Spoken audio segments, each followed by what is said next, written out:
عزیز دوستو، ہر انسان اس تلاش میں رہتا ہے کہ میرے ہاتھ میں کوئی ایسا سرا آ جائے جس کو میں تھام لوں، دنیا ہو یا آخرت ہو، کامیابی میرا نصیب ہو جائے۔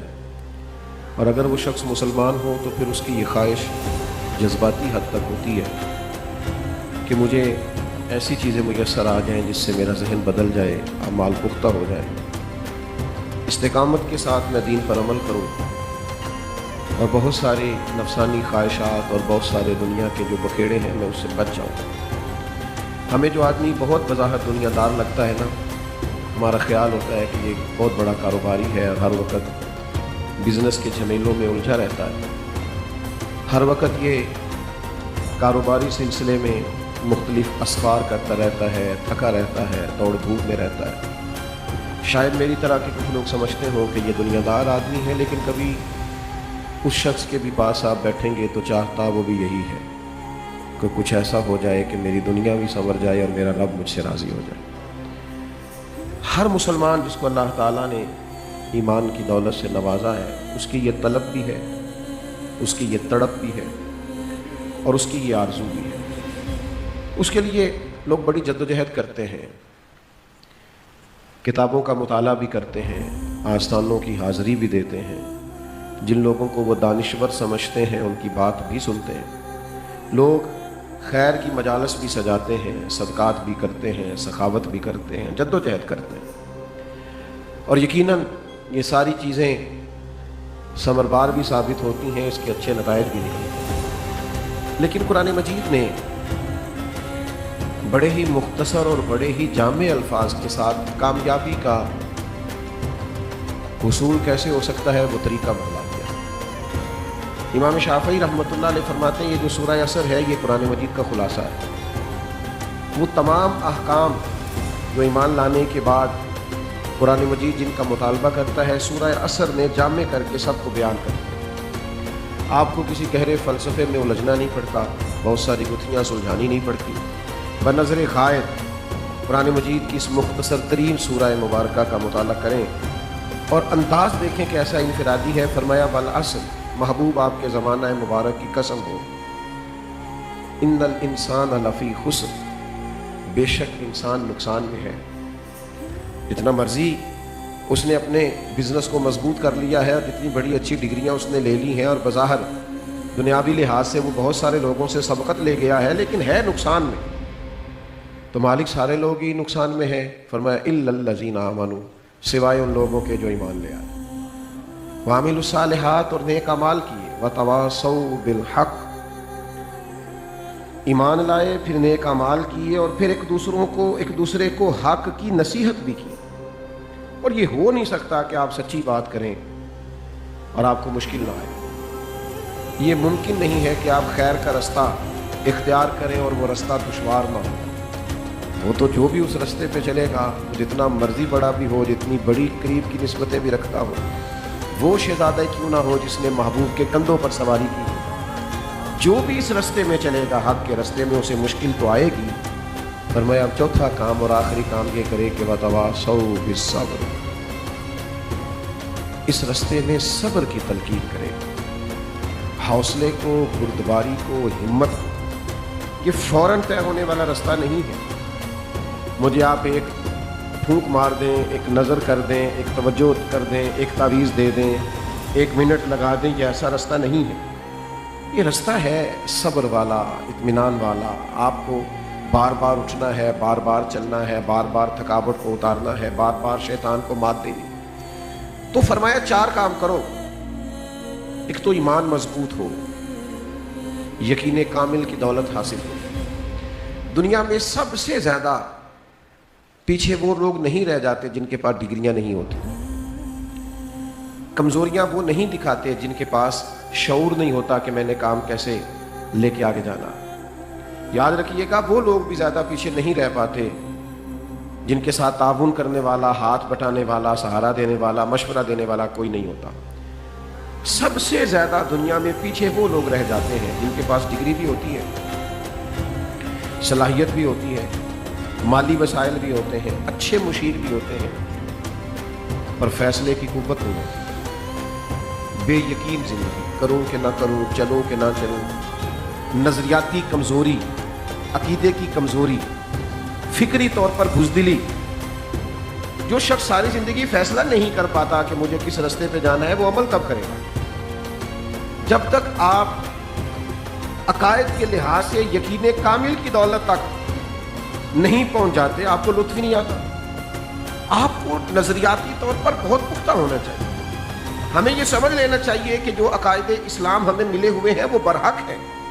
کائنات کی سب سے بڑی سچائی یہ ہے کہ اللہ وحدہ لا شریک ہے۔ سب سے بڑی سچائی یہ ہے کہ نبی رحمت صلی اللہ تعالیٰ علیہ وسلم اللہ کے آخری رسول ہے۔ حضور کا لایا ہوا پیغام مکمل بھی ہے، کامل بھی ہے، اکمل بھی ہے اور آخری بھی ہے۔ اس سے آگے جا کے آپ کو کسی اور نصیحت کی، کسی اور تربیت کی، کسی اور دستور کی بالکل حاجت ہی نہیں۔ جب تک یہ یقین حاصل نہیں ہوتا، کچے پکے عقیدے لوگوں کے، کمزور باتیں، بزدلوں جیسی رائے، کرنا چاہیے کہ نہیں کرنا چاہیے، چلوں کہ نہ چلوں، ارادہ کروں کہ نہ کروں، اٹھ باندھ کمر کیا ڈرتا ہے، پھر دیکھ خدا کیا کرتا ہے۔ تو ہمت تو کرنا، تو جدوجہد تو کر، تو ارادہ تو کر، تو پروگرام تو بنا۔ جب تک آپ پختہ نہیں ہوتے، حالات کبھی بھی سازگار نہیں ہوتے۔ اور مومن جو ہوتا ہے وہ ابن الوقت نہیں ہوتا کہ حالات دیکھ کے چلے۔ مومن چلتا ہے، اللہ حالات بدل دیتا ہے۔ مومن سفر شروع کرتا ہے، اللہ تعالیٰ اس کے معاملات اس کے موافق کر دیتا ہے۔ آپ جب تک پختہ نہیں ہوتے، یہ جو بے یقینی ہے نا، اقبال کہتے ہیں سن اے تہذیب حاضر کے گرفتار، غلامی سے بدتر ہے تیری بے یقینی۔ غلام کی زندگی بڑی کمزور، اس کی اپنی مرضی کوئی نہیں ہوتی، مرضی اس کے آقا کی ہوتی۔ تو غلام سمجھتے ہیں ہم تو بکے ہوئے ہیں، ہمیں تو بیچا گیا ہے، ہمیں تو خریدا گیا۔ ان کی کوئی زندگی نہیں ہوتی۔ اقبال کہتے ہیں یہ جو بے یقین آدمی ہوتا ہے نا، مجھے ایک دوست کہنے لگے کہ یہ وہ باتیں میں بھی کرتا رہتا ہوں، بہت سارے لوگ کرتے ہیں، کہتے ہیں آج کل پیر بڑے جعلی ہیں۔ تو انہوں نے بہت ساری اس حوالے سے مثالیں مجھے دینی شروع کر دی، اور ظاہر ہے کہ اسٹیج پہ ہم بولتے ہیں، پھر کئی دفعہ جب ہم نیچے اترتے ہیں تو اوروں کی بھی کئی کی سننی پڑتی ہے، پھر کئی قسم کے خطباء سے واسطہ پڑتا ہے۔ اور آج کل تو ہر شخص ہی بڑا اچھا واعظ ہے، لوگ بڑی اچھی گفتگو سنا لیتے ہیں، تو ڈھیر ساری باتیں کی، پیر بڑے جعلی ہیں، پیر بڑے نقلی ہیں، پیر بڑا فراڈ ہے۔ تو میں نے کہا ناراض نہ ہونا، کیا خیال ہے آپ کا؟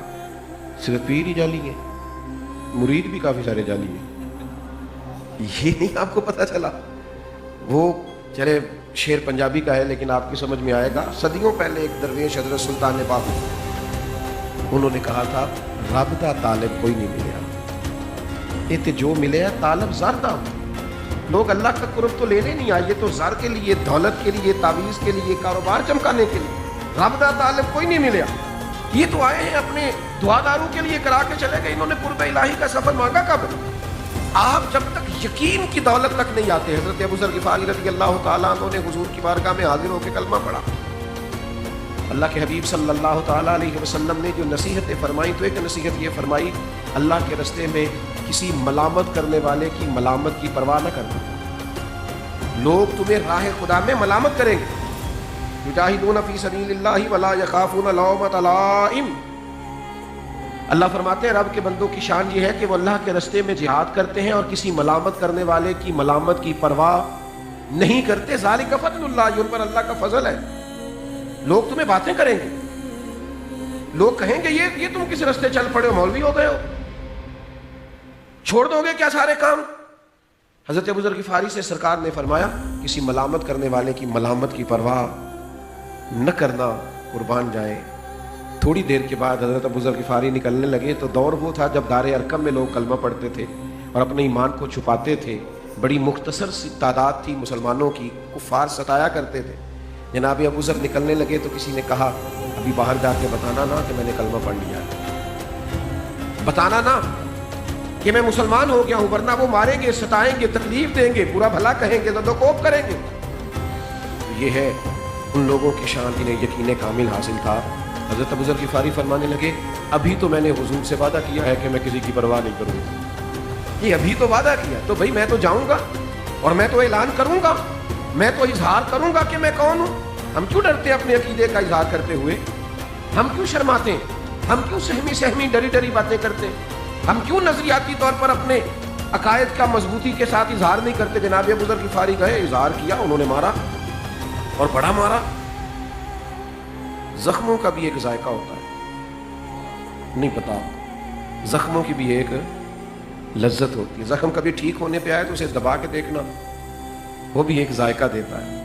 ایک لذت زخموں کی بھی ہے. زخم پہ زخم کھا کے جی, پھر خونے جگر کے گھونٹ پی, پھر آہ نہ کر لبوں کو سی. یہ عشق ہے, کوئی دل لگی نہیں. او بھائی ذرا اسے سہ, یہ بھی ایک ذائقہ ہے, یہ ایمان کا رستہ ہے. اس میں یہ زخم آتے رہتے ہیں, ان کو سہنا پڑتا ہے. انہوں نے مارا جناب ابو ذر کو. نبی کریم علیہ السلام کے چچا جناب عباس آئے, کہا نادانو تم اس رستے سے تجارت کرنے جاتے ہو جہاں ان کا قبیلہ ہے, اگر ان کو تکلیف دو گے تو ان کا قبیلہ تمہیں گزرنے دے گا. کفار نے چھوڑ دیا. میں نے کہا زخموں کا بھی مزہ ہے. اگلے دن پھر جناب ابو ذر تشریف لائے اور وہاں وہ ٹولیاں بنائے حرم میں کھڑے تھے, تو پھر انہوں نے اپنے ایمان کا اظہار کیا. انہوں نے پھر پکڑ کے مارا. پھر جناب عباس آئے. یہ کیا ان کو حکمت نظر نہیں آ رہی تھی؟ ان کو سمجھ نہیں آ رہی تھی کہ یہاں اظہار نہیں کرنا چاہیے؟ یاد رکھیں, جب تک آپ نظریاتی طور پر پختہ نہیں ہو جاتے, آپ کو انشراح صدر حاصل نہیں ہو جاتا. میں نے کالج میں وہ وقت بھی دیکھا کہ جب میں جاتا تھا اور ٹوپی پہنے ہوئے ہوتے تھے تو کچھ ہمارے کلاس فیلو, مولوی ادھر آ. وہ ایک دور ایسا تھا جب وہ بم دھماکے بہت ہوتے تھے, تو وہ پھر وہ چھیڑتے تھے کہ مولوی یہ کام کرتے ہیں, تو کچھ کلاس فیلو ستایا کرتے کیونکہ ہم ٹوپی میں اور داڑھی میں, اور وہ کالج کے لڑکے کچھ تھوڑا پریشان کرتے بعض اوقات. تو چلے دوست تھے, ہم بھی ان سے محبت کرتے, برداشت کرتے, یہ ہوتا ہے اسکول کالج میں, ادارے میں. تو وہ جو کبھی مولوی کہہ کے معاذ اللہ طنز کرتے تھے, پھر وہ وقت بھی آیا. انہوں نے فون کر کے کہا کہ کہیں ملو گے, تمہارے ساتھ ایک تصویر بنانی تھی. تو میں نے کہا دیکھ لو, مولوی کے ساتھ بنانی پڑے گی. یہ تم دیکھ لو, انج بھی سجن واہ بات, انج بھی سجن واہ. آپ نہ ملامت سے نہیں ڈرے, آپ وقتی طور پر کی ہوئی کسی کی تنقید سے نہ ڈرے. انشراح صدر ہو, آپ کو یہ قوت حاصل ہو, آپ کے اندر یہ ذائقہ ہو, ایمان کے ذائقے کو محسوس کریں, عقائد کی پختگی اپنی طبیعت میں لائیں. یہ کیا بات ہوئی, میں نے کل فلاں کی بات سن لی تھی اور وہ یہ بھی کہہ رہا تھا اور فلاں وہ بھی کہہ رہا تھا. خدا کے بندے کہیں رک تو صحیح, کہیں ٹھہر تو صحیح. یہ کیا بات ہوئی, جدھر کی ہوا ہوئی تم ادھر کے ہو گئے. ہوا ایک طرف کی نہیں چلتی, یہ سمتیں بدل بدل کے چلتی. تو آپ ہوا کا رخ نہ دیکھیں, حالات کے سہمے ہوئے لوگوں کو بتا دو حالات بدل جاتے ہیں, ایک جیسے نہیں رہتے. تو میرے عزیز پختہ ہو جائیں, عقائد کے معاملے میں پختہ ہو. ہمارے ہاں روز بحثیں ہوتی ہیں, کبھی کبھی ایسے محسوس ہوتا ہے کہ شاید ہم نے یہ سمجھ لیا دین صرف بحث کے لیے دنیا میں آیا. چیزیں طے ہیں, عقائد طے ہیں. حضرت مجدس الفسانی کو پڑھ کے دیکھیں, عقائد طے ہیں. اعلیٰ حضرت رحمۃ اللہ علیہ کو پڑھیں, عقائد طے ہیں. آپ ان پر پختہ رہیں, کسی نئی تحقیق کے نام پر کسی تخریب کی کوئی ضرورت نہیں. آپ مضبوط رہیں, نظریاتی طور پر پختہ رہیں. اور یہ اتنے مضبوط لوگ ہیں کہ ان کی اسناد بڑی مضبوط ہیں. یہ تسلسل سے نظریات آ, یہ 14 صدیوں سے امت کا تسلسل ہے. لہذا پختہ ہو جائیں, ایمان پر پختہ. اور پھر یہ جو ہمارے ہاں ذوف اعتقادی آئی ہے نا, کیونکہ حضرت تشریف فرما ہے, خانقاہ سے وابستہ ہیں, مسائل ہوتے ہیں, بد نظری بھی ہوتی ہے, جادو کے اثرات بھی بعض اوقات بعض لوگوں کو ہو جاتے ہیں, پر اتنے نہیں ہوتے جتنے ہم لوگوں نے سمجھ لیے. یعنی ہر بابا صاحب نے دکان کھول لی اور ذوف اعتقادی پیدا کر دی جاتی, اور وہ جو سانپ سے ڈرنے والا تھا وہ آہستہ آہستہ رسیوں سے بھی ڈرنے لگتا ہے. یہ تعویذ گنڈے کے نام پر آپ نے نفسیاتی نہیں ہونا. یہ باعث برکت ہیں, بڑی اچھی چیز ہے, آپ وظائف لیں, آئیں, پڑھیں. یہ بھی میں نے کہا ہمارے بزرگوں کا تسلسل ہے, اس سے بڑی خیر ملتی ہے. لیکن اس نام پر آپ نے کسی جاہل آدمی کے ہتھے نہیں چڑھنا, آپ نے ذوف اعتقادی کا شکار نہیں ہونا, آپ نے مضبوط رہنا ہے. یہ دیکھیے نا, نبی کریم صلی اللہ تعالیٰ علیہ وسلم نے حضرت عبداللہ ابن عباس سے فرمایا عبداللہ, ساری دنیا مل کے بھی تمہارا کوئی نقصان کرنا چاہے تو کر نہیں سکتی جب تک رب نہ چاہے, جب تک اللہ کی حکمت کا تقاضا نہ ہو. اور فرمایا سارے مل کے تمہارا کچھ سنوارنا چاہیں, سنوار نہیں سکتے جب تک رب کی رحمت کا فیصلہ نہ ہو. تو سہمے رہنے کا کیا مطلب؟ مضبوط عقائد, ذہنی طور پر مضبوط. اور پھر بچوں کے سامنے کبھی کمزور بات نہ کریں کہ پتہ نہیں کیا ہو گیا ہے, کام نہیں چلتا, اللہ جانے کیا معاملہ ہے. آپ یہ کمزوریاں آنے والی نسل میں منتقل نہ کریں, آپ ایسی باتیں نہ کریں. بلکہ میں تو دوستوں سے عرض کیا کرتا ہوں, آپ اپنے بچوں کے سامنے ایسی خوبصورت باتیں کریں کہ انہیں نظریاتی پختگی حاصل ہو. آپ کو پتہ ہے جناب صدیق اکبر رضی اللہ تعالیٰ عنہ کی 4 نسلیں مسلمان ہیں. کیوں؟ وہ اس لیے کہ وہ گھر میں بھی حضور کا ذکر کرتے، وہ کاروبار میں بھی حضور کا ذکر کرتے، وہ راتوں کو اٹھ اٹھ کے محبوب کے لیے روتے۔ ان کے اولاد نے، ان کے پوتوں نے، ان کے نواسوں نے ان کو اس طرح کا دیکھا کہ سب نے چاہا ہم بھی مدینے والے محبوب کے غلام بن جائیں۔ جب آپ کا ذوق تازہ رہے گا، آپ ذہنی طور پر پختہ ہوں گے۔ حضرت عائشہ صدیقہ رضی اللہ تعالیٰ عنہ فرماتی ہیں پہلے مجھے پتہ نہیں تھا محبت میں بھی رونا آتا ہے۔ عرضی کرتی ہیں، فرماتی پہلے نہیں خبر تھی۔ وہ تو سرکار نے جب میرے والد گرامی سے فرمایا نا ہجرت میں آپ نے میرے ساتھ جانا ہے، تو میرے والد ہر وقت منتظر رہتے تھے کس دن جانا ہے، کس دن جانا ہے۔ فرماتی ہیں پھر وہ رات آئی جب محبوب تشریف لائے اور کریم نے فرمایا ابو بکر چلے، تو فرماتی ہیں وہ ساتھ چلنے کا جب کہا اور جناب صدیق اکبر کی میں نے آنکھوں میں آنسو دیکھے تو مجھے سمجھ آئی محبت میں بھی رویا جاتا ہے، پیار میں بھی آنسو آ۔ تو میرے عزیز نظریاتی پختگی۔ پھر اس کے بعد ارشاد فرمایا وَعَمِلُوا الصَّالِحَاتِ، نیک اعمال کرے۔ انسان کا نا مزاج نیکی والا ہونا چاہیے، اس پر غلبہ ہو کہ اس نے کرنی ہی نیکی ہے۔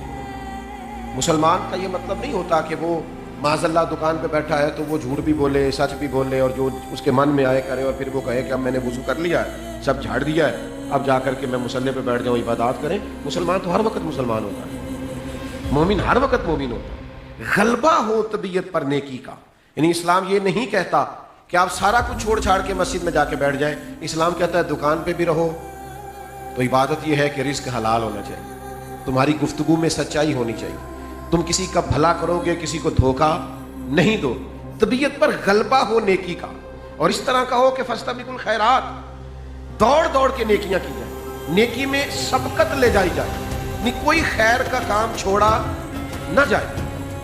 ہمارا مزاج اس طرح کا ہو کہ ہم ہمہ وقت نیکی کر رہے ہیں۔ میں آپ کی خدمت میں عرض کروں، حضور علیہ السلام نے فرمایا تم نے نیکی کو حقیر نہیں سمجھنا، کچھ نہ ہو سکے تو اپنے بھائی سے ملاقات مسکرا کے کر لینا، اللہ صدقے کا ثواب عطا فرما دے۔ نہیں کم از کم لہجہ میٹھا کر لیں۔ آپ تھکے ہوئے آئے ہیں، کاروباری مسائل آپ کے ساتھ ہیں، لیکن جو اہلیہ ہے نا آپ کی،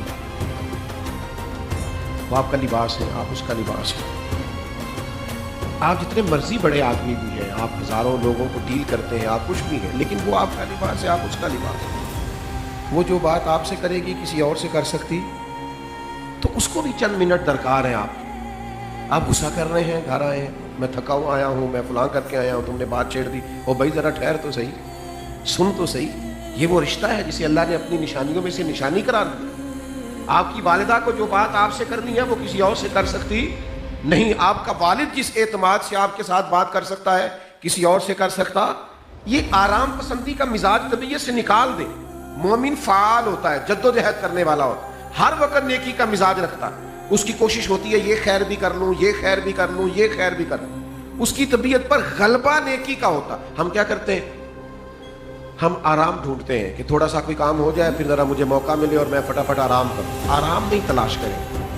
لقد خلقنا الانسان فی کبد، اللہ فرماتے ہیں ہم نے انسان کو پیدا ہی مشقت میں رہتا ہوا کیا۔ تو جب اللہ نے پیدا مشقت میں کیا ہے تو پھر جد و جہد کی طبیعت بنائیں، پھر کوشش کریں، پھر آگے بڑھیں، ہمت کریں۔ نیکی کو دیر نہیں کریں، آپ کوشش کریں کہ خیر کا کام جلد سے جلد ہو جائے۔ حضرت جابر بن عبداللہ رضی اللہ تعالیٰ عنہ بیان فرماتے ہیں، بخاری شریف میں موجود ہے، فرماتے ہیں کہ احد کا دن تھا تو ایک صحابی کھجور کھا رہے تھے۔ کتنا وقت لگتا ہے کھجور کھانے میں؟ فرماتے ہیں کھجور کھاتے کھاتے انہوں نے سرکار کی بارگاہ میں عرض کی، یا رسول اللہ صلی اللہ تعالیٰ علیہ وسلم، اگر اس جنگ میں میں شریک ہو جاؤں اور پھر میں شہید ہو جاؤں تو مجھے کیا ملے گا؟ تو سرکار نے فرمایا اللہ تمہیں جنت عطا کرے گا۔ پھر غور کیجئے گا، انسانی نفسیات کے قریب بات ہے۔ فرماتے ہیں وہ کھجور کھا رہے تھے، کچھ کھا چکے تھے، کچھ ان کے ہاتھ میں، آخر کتنا وقت لگتا ہے کھجور کھانے میں؟ یا رسول اللہ صلی اللہ علیہ وسلم، اگر اس جنگ میں شہید ہو گیا تو کیا ملے گا؟ تو کریم فرمانے لگے جنت ملے گی۔ تو فرماتے ہیں جتنی کھجور انہوں نے کھا لی تھی کھا لی، باقی چھوڑ دی، تلوار اٹھائی اور میدان میں نکلے اور شہید ہو گئے۔ انہوں نے لوگوں کو بتایا کہ ہم نیکی کرنے میں اتنی دیر بھی نہیں کرنا چاہتے جتنی کھجور کھانے میں دیر لگتی۔ اب نیکی ہاتھ آ رہی ہے، اب اسے کرنے میں دیر، اب جلدی سے نیکی کی جائے۔ طبیعت اور مزاج پرہیزگاری والا ہو۔ ایسا نہیں ہے کہ مجھے موقع ملا تھا تو میں نے یہ خیر کا کام کر لیا،